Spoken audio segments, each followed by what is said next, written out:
Hi friends, good morning. It's Sunday morning. Happy Sunday. Sunday ஆரம்பிச்சதே 1 cup of tea குடிச்சிட்டே பார்த்துட்டு இருந்தேன். எங்கள் வீட்டில் குப்பை வண்டி வந்துடுச்சு. இன்றைக்கி தாங்க நான் பார்க்குறேன். நான் எப்போதுமே குப்பையை தட்டிட்டு அப்படியே வந்துடுவேன். வந்து கிச்சனை ஃபுல்லாக க்ளீன் பண்ணிவிட்டு சமையல் வேலையை ஸ்டார்ட் பண்ணிட்டாங்க. மார்னிங் எழுந்திரிச்சது ரொம்ப லேட்டு. ஸோ சீக்கிரமாக லஞ்ச் பண்ணிடலாம் அப்படின்னு சொல்லிட்டு லஞ்ச் பண்ணிகிட்டு இருந்தேன். காய்கறி எதுவுமே இல்லைங்க. வெளியில் போகலான்னு பார்க்குற டயத்தில் செம்ம மழைங்க. கிளைமேட்டே சூப்பராக இருந்தது. சண்டே இப்படியே போயிருமோ அப்படின்னு நினச்சிட்டு இருந்தோம். பட் ஆனால் மழை விட்டுது. கிட்டத்தட்ட 4 or 5 ஹவர்ஸ்க்கு அப்புறம் தாங்க விட்டுது.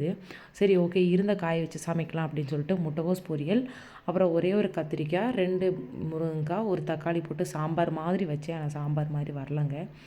ஓகே அப்படின்னு சொல்லிட்டு லஞ்சு சாப்பிட ஸ்டார்ட் பண்ணிட்டோங்க. ரைஸ், அதுக்கப்புறம் சாம்பார், முட்டைகோஸ், கேரட் போட்டு பொரியல், அப்புறம் அப்பளம் வச்சுருந்தாங்க. அப்பளம் எல்லாத்தையும் வச்சு சாப்பிட்டோங்க. சாப்பிட்டு முடிச்சுட்டு சரி, ஓகே, கொஞ்சம் வெளியே போகலாம் அப்படின்னு பார்த்தா செம மழைங்க அப்பவும். சரி, வேறு என்ன பண்ணுறது, போய் படுத்து தூங்கலாம் வாங்க.